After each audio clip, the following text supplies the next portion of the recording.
আমরা গত প্রায় তৃতীয় দফা মেইনলি আসলে তত্ত্বাবধায়ক সরকার নিয়ে আলোচনা করছি। গত সপ্তাহে এবং তার আগেও আমরা আপনাদের সাথে কথা বলেছি তত্ত্বাবধায়ক সরকার ব্যবস্থা নিয়ে এবং এটার গঠন। যদিও কোনো রাজনৈতিক দল বলার চেষ্টা করছে তারা আসলে ছাড় দিয়েছে এবং তাদের একটা প্রস্তাবনা তত্ত্বাবধায়ক সরকার হিসাবে কমিশনে আলোচিত হচ্ছে অথবা গ্রহণযোগ্য হচ্ছে, বটম লাইন হচ্ছে এটা আদালতের রায়ের মাধ্যমে অলরেডি পুনঃপ্রতিষ্ঠা হয়ে গেছে। ঠিক যেভাবে রেফারেন্ডামের প্রপোজিশনটা চলে গিয়েছিল, রেফারেন্ডাম আবার ফিরে এসছে। তো তত্ত্বাবধায়ক সরকার অবস্থা চলে আসছে, তাহলে আমরা আলোচনাটা আসলে কি করছি। 96তে তত্ত্বাবধায়ক সরকারের যে আইনটা পাশ হইল ত্রয়োদশ সংশোধনীর মাধ্যমে, সেখানে সংবিধানের 58 খ থেকে কয়েকটা সাবসেকশন যোগ করা হয়েছে। সেই ফরমেশন নিয়ে আমরা আলোচনা করছি। গত এক সপ্তাহে এই আলোচনাটা বিভিন্ন দলের প্রস্তাবনা, কাউন্টার প্রস্তাবনার প্রেক্ষিতে বারবার মুলতবি হয়েছে। এই মুলতবি প্রস্তাবনাগুলোকে একত্রিত করে আজকে যেটা করেছে, কমিশন নিজে একটা প্রস্তাব দিয়েছে, যেই প্রস্তাবটার সাথে মোটা দাগে সকল রাজনৈতিক দল আসলে একমত। এবং আপনারা ইতিমধ্যে এটা শুনেছেন যে এটার ফরম্যাটটা হচ্ছে মোটা দাগে যে রাজনৈতিক নেতারা সংসদে যারা প্রতিনিধিত্ব করছেন তারাই এটা সমাধান করবেন, তারাই আসলে বসে এটা গঠন করবেন এবং সেখানে সংসদের প্রধান দল, সংসদের বিরোধী দল, দ্বিতীয় বৃহত্তম রাজনৈতিক দল যারা থাকবেন তারা মতামত দেবেন। মতামত করে 7 জনের একটা প্যানেলের প্রস্তাবের ব্যাপারে একমত হওয়া হয়েছে। এই প্রস্তাব, এই বাছাই কমিটি তখন আবার 5 জন করে সর্টিং করবেন। শেষে গিয়ে সরকারি দলের প্রস্তাব, বিরোধী দলের প্রস্তাব, তৃতীয় বিরোধী দলের প্রস্তাব মিলে আমরা দেখতে পাচ্ছি যে 5 জনের একটা প্যানেলে হয়ে যাবে। যদি প্রথম স্টেজেই আমরা সবাই মিলে একমত হতে না পারি, তখন হচ্ছে ওই 5 জনের প্যানেল থেকে একটা র্যাঙ্ক চয়েস ভোট হবে। র্যাঙ্ক চয়েস মানে হচ্ছে এই কমিটির 7 জন সদস্য 5 জনের ব্যাপারেই ভোট দেবে, 5টা ভোট দেবে।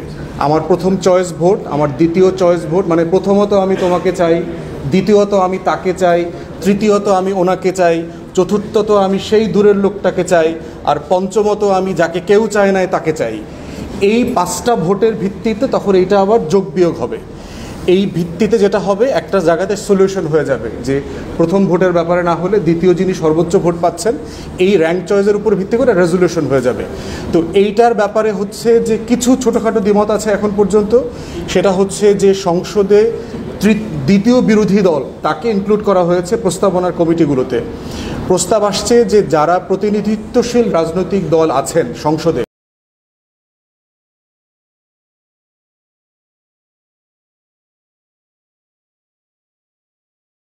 তাদের সকলকেই কি মতামতে অংশগ্রহণ করানো যায় কিনা, এরকম একটা প্রস্তাব আসছে। আর একটা প্রস্তাব আসছে সংসদের বাইরে রাজনৈতিকভাবে নিবন্ধিত ক্রিয়াশীল দল, এমন দলের মতামত আমরা নেব কিনা, প্রধান উপদেষ্টা কে হবেন, এই ব্যাপারে একটা ছোট্ট মত আছে। আর থার্ড হচ্ছে প্রধান উপদেষ্টা নিয়োগের ব্যাপারে মোটা দাগে প্রসেসের ব্যাপারে আমরা প্রায় একমত।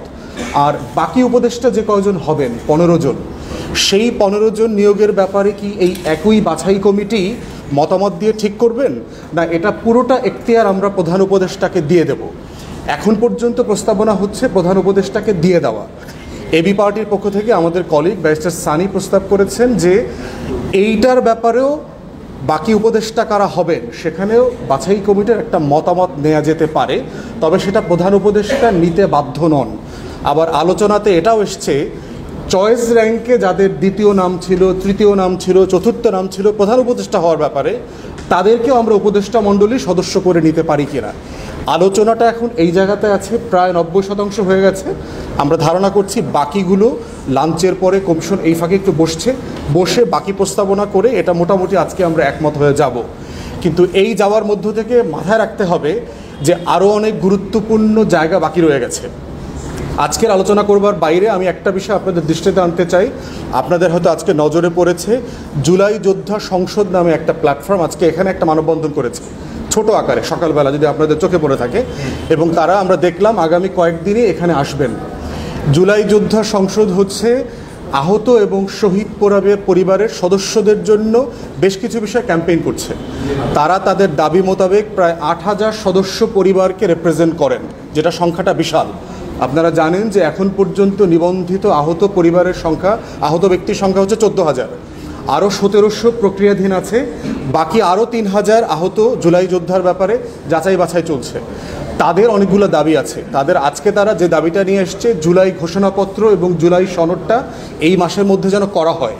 তা না হলে তারা বলছে তারা 31 তারিখে শাহবাগে একটা মহাসমাবেশ করবেন সকল আহত এবং শহীদ পরিবারকে নিয়ে। আর একটা বিষয় তারা বলেছেন যে বিভিন্ন কলেজে বিশ্ববিদ্যালয়ে ভর্তির ক্ষেত্রে জুলাই আগস্টের যোদ্ধাদেরকে 5% কোটা দেওয়া হচ্ছে। ওনারা এই কোটার বিরুদ্ধে এবং এই দাবিগুলোকে আমরা ন্যায্য মনে করি।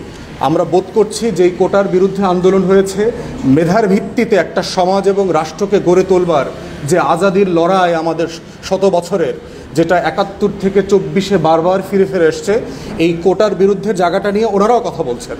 ওনারা বলছেন যে এটা করবার মধ্য দিয়ে যেটা হচ্ছে, আওয়ামী মুক্তিযুদ্ধের চেতনা ব্যবসার মতো করে জুলাইয়ের গণ অভ্যুত্থানকে ছোট করা হচ্ছে, হেয় করা হচ্ছে এবং এটার মধ্য দিয়ে জুলাই যোদ্ধাদেরকে অসম্মান করা হচ্ছে। সেটাও খুব ন্যায্য দাবি বলে আমরা মনে করি। তো আমাদের বিনীত অনুরোধ, আপনারাও এটাও জাতির সামনে তুলে ধরবেন। ওনারা রাজনৈতিক দলের দৃষ্টি আকর্ষণ করছেন এই যৌক্তিক দাবিটা নিয়ে কমিশনে যেন আমরা আলোচনা করি। আর একটা বিষয় আমাদের কাছে এসছে, পুলিশ সংস্কার এবং জনপ্রশাসন সংস্কার নিয়ে তেমন কোনো আলোচনা এখনও কমিশনে হয় নাই। আমাদের পক্ষ থেকে ইনফরমালি এবং কয়েকটা দল ফরমালি অলরেডি এজেন্ডাভুক্ত করবার জন্য আবেদন করেছেন। আমরাও এটা মনে করি যে কমিশনে এটা গুরুত্বের সাথে আলোচনা হওয়া উচিত। সবাইকে ধন্যবাদ।